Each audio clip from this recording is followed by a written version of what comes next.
Let's talk about what's happening at Brown's camp right now because it's pure chaos. And Shedeur Sanders is right at the center of it. He's not just participating in a quarterback battle. He's taking it over. And if you're Dillon Gabriel, this is your worst-case scenario. The plan was clear. Gabriel, a seasoned college vet with nearly 19,000 yards and over 60 starts, was supposed to be the NFL-ready guy. Third-round pick. Safe, reliable, but right now, it looks like he's barely hanging on. Meanwhile, Shedeur Sanders' fifth-round pick, okay?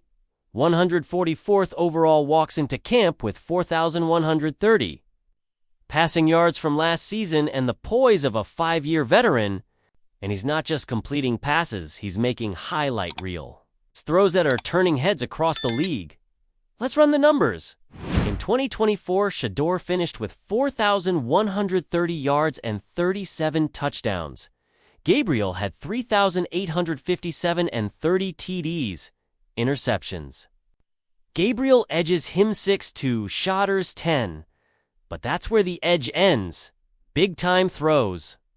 Shedeur had 26 top 10 in the country. Gabriel, just 15, ranking 56th.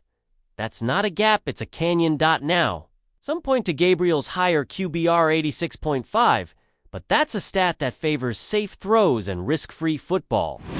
That's not what wins games in the AFC. That might work in college. It doesn't fly here. Shedeur also led the FBS with a 74% completion rate. Gabriel came in second at 72.9%. But second doesn't matter when the guy ahead of you was picked after you and is now outshining you in every way. Then there's the pressure stat. Shedeur gets sacked more to 20.1% pressure to sack rate, but it's because he holds on, fights for the play. Gabriel's lower rate, that's because he's dinking, dunking, and hesitating. He's not commanding the field, he's just trying to survive it.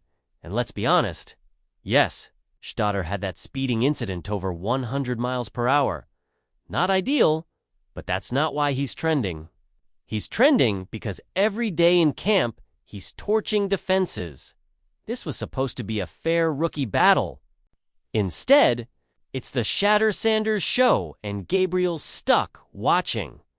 Reports are saying it out loud now. It's not close. Sanders is dominating. One clip already went viral. Tight coverage.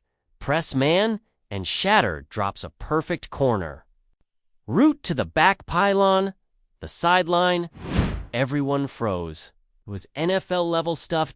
Gabriel, on the other hand, looks lost. He's having balls batted down.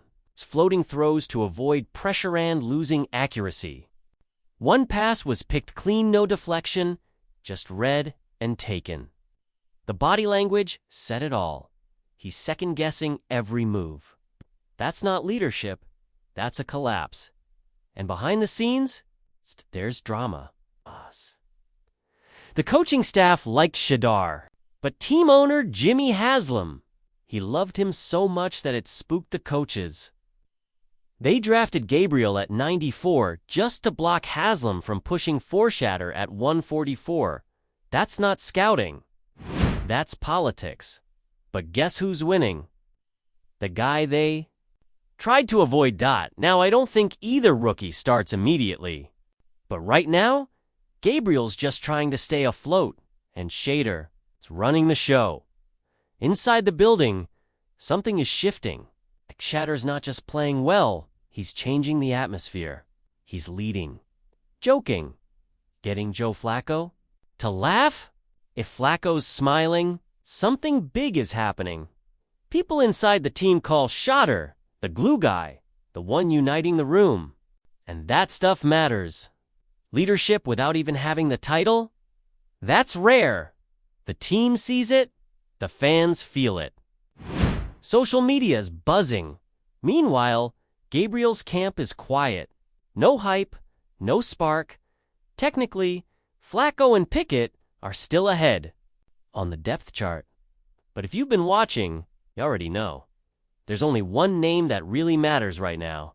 Shedeur Sanders, Cleveland's front office. has a decision to make. Do they stick with the safe vets? Try to justify that panic pick at 94. Or do they hand the keys to the guy with the fire, the talent, and the fan base? This quarterback saga is just getting started. Shedeur. He's not auditioning anymore. He might already be the guy. Let's talk about Deshaun Watson, because nobody saw this coming. Now we're used to seeing Watson in the headlines, injuries, contracts. The $230 million guaranteed deal everyone debates. But this time, it's different. This time, it's about love. Deshaun Watson just got married, tied the knot with sports. Illustrated model Jillian Nay, and he broke the news in style. Custom suit, wedding bands. Date stitched in the collar, July 3rd, 2025. Smooth, very Deshaun. But while Watson's off enjoying the honeymoon, back in Cleveland, the quarterback room is heating up fast. Gabriel's inconsistent. Pickett, not convincing. Flacco still thinks it's 2015, but then there's Shedeur Sanders and what he's doing. It's not hype, it's a takeover. The coach sees it. The GM sees it. The locker room sees it. Even the opposing sideline will be whispering, "Wait, who is that?" This kid is stacking reps like a seasoned pro, not just solid surgical. Footwork tight, reads lightning quick, throws violent. Like each football owes him something. Camp was supposed to be quiet. A routine, but now, DEFCON 1. Veterans feel it. Some get motivated, others get nervous, because Shedeur's not here to develop in peace. He's shaking the depth chart, raising the standard, turning training camp into a full-blown quarterback. Drama. This is the modern NFL. Quarterbacks don't sit. They detonate. Joe Burrow, Justin Herbert, C.J. Stroud, even Brock Purdy. They came in and flipped the script, and now Shedeur's moving like the locker room already, has his name on the door, and that's the Browns' dilemma. They can't bench Watson in July. PR disaster. But they also can't ignore what's happening without looking blind or stubborn. Every perfect rep from Sanders plants a seed. Every bad throw from Watson waters it, and suddenly there's a quarterback controversy blooming in real time. Two paths. One, Shedeur stays quiet, waits his turn. Two, he keeps dominating. Media notices, fans get louder. And if Watson stumbles early in the season, the pressure explodes because Cleveland isn't patient. It's passionate, desperate. All it takes is one electric preseason game from Sanders and the city flips. Don't let the depth chart fool you. The staff knows what they've got. Shedeur's numbers don't lie. 41 completions, 9 touchdowns. Gabriel, 8 TDs on 83 attempts. This kid is ready. And according to insiders, the Browns are finally playing it smart. Developing from the ground up. No more panic trades. No more fix-it-now veterans. They're building a pipeline. And Shedeur, he's the cornerstone. He's not being rushed. It's being prepared. And if the Browns really go back to their roots, ground game, tight ends, play action, that's the perfect system for him. He's got the arm. Now he just needs NFL speed. He's catching up fast. Forget the speeding tickets. Noise, the team's already moved on. If that's your biggest red flag, then you don't have one. And here's the kicker. Insiders say if another team loses a QB, the Browns might move a vet, but not Shedeur, not Gabriel. Translation. These rookies aren't throwaway picks. They're the plan. Some vets in the locker room, they're shocked. Sanders is winning them over with poise, intelligence, and real leadership. Remember, he took on a total rebuild at Colorado and handled it like a pro. That kind of confidence, it doesn't disappear in the NFL. It translates. And it might just be translating in Cleveland right now.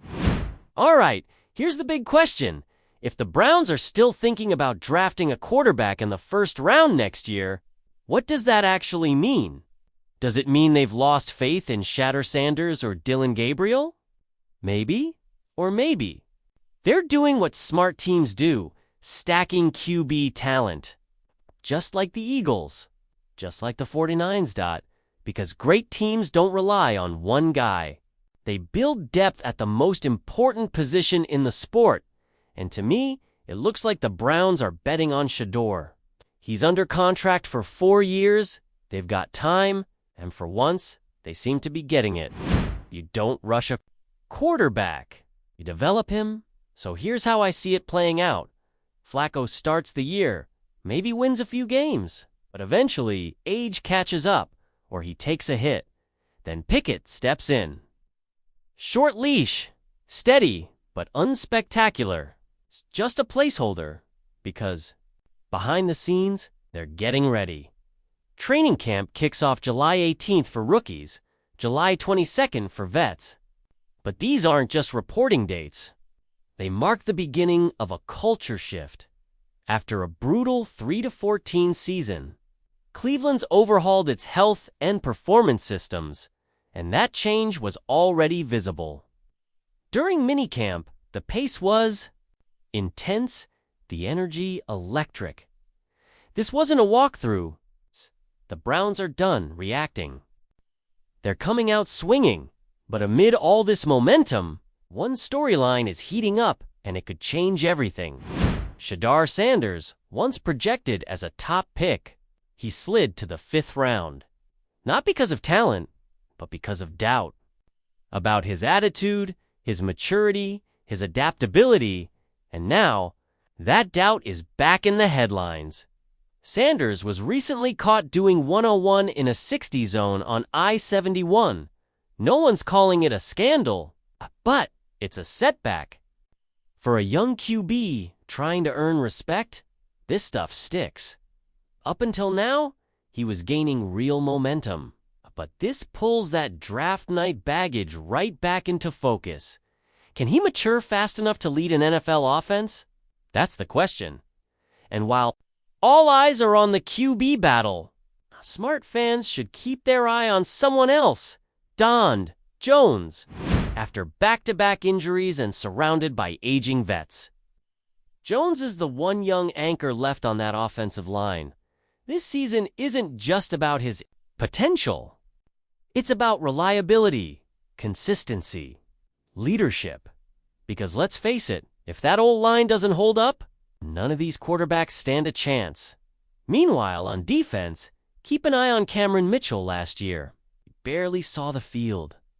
This year, he's quietly rising. And with Newsome and Emerson in contract years, Mitchell could be the future of the secondary. The Browns didn't sign a single cornerback this offseason. That wasn't an oversight. Mitchell doesn't need to be flashy. He just needs to be solid. And if he delivers, it could be the next foundation piece on this defense. Now let's talk about Deshaun Watson. Since arriving in 2022, he's played just 19 games. He's thrown for a bit over 3,300 yards with 19 touchdowns and 12 interceptions. For what Cleveland paid? That return hurts. Add in the Achilles injury last year, and it's no surprise the team isn't counting on him in 20-5. So now, the quarterback room looks like this. Joe Flacco, Kenny Pickett, Dillon Gabriel, Shedeur Sanders. And here's the truth. If one of those young guys lights it up in camp, this whole depth chart could change fast. Sanders didn't get the fairy tale draft night. He didn't go in round 1, not even round 2. But pick 144 might turn out to be the steal of the decade, because behind all the headlines, all the setbacks, maybe, just maybe, Cleveland's next franchise quarterback is already in the building. Thanks for watching. I'll see you in the next video.